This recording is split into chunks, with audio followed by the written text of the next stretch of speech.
అసలు హైదరాబాద్ సిటీలో ₹1 నల్లా కనెక్షన్ ఇచ్చి 20,000 లీటర్ల ఫ్రీ వాటర్ ఇచ్చి రాష్ట్ర వ్యాప్తంగా ప్రతి ఇంటిలో నల్లా పెట్టి దీన్ని కూడా మీరందరూ సాక్షి జర్నలిస్ట్ మిత్రులు కూడా దానిలో ఎందుకు లోపం వస్తుందంటే నాకు అర్థం కాదు. ఏం కారణం? మేము అసెంబ్లీలో ఛాలెంజ్ చేసినాం. నేను స్వయంగా యాజ్ ఎ చీఫ్ మినిస్టర్ ఈ టర్మ్ లోపల భగీరథ కంప్లీట్ చేయకపోతే వచ్చే ఎలక్షన్లో మా పార్టీ పోటీ కూడా చేయదు, మేము ఓట్లు కూడా అడగమని చెప్పి అంత ఛాలెంజ్ గా చెప్పి తీసుకుని ఆ పథకాన్ని కంప్లీట్ చేసినాం. ఆ తర్వాత 5 ఏళ్లు బ్రహ్మాండంగా నడిపినాం. బిందె పట్టుకొని ఆడబిడ్డ ఇక్కడ కనబడలే.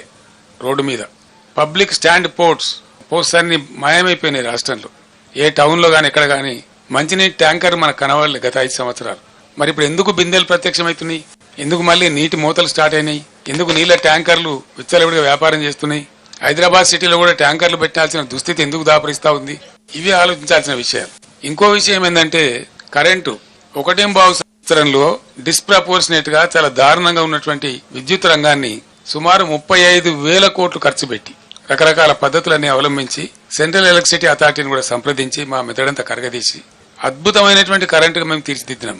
భారతదేశంలో అన్ని రంగాలకు 24 గంటలు 1 సెకండ్ కూడా కరెంటు పోకుండా ఏర్పాటు చేసినటువంటి ఘనత మా ప్రభుత్వానికి.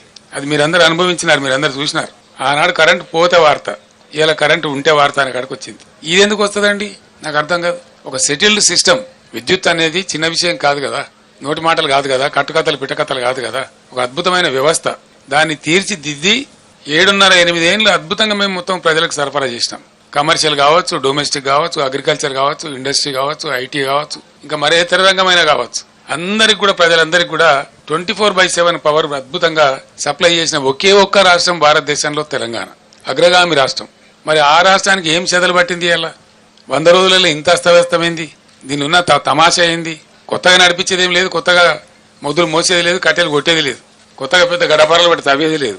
ఉన్న వ్యవస్థ ఉన్నట్టు జరిగించలేని అసమర్థత ఏంది, అశక్తత ఏంది? కట్టిన ఇల్లు పెట్టిన పోయి కదా, దాన్ని నడిపించే తెలివి కూడా లేకపోతే ఎట్లా?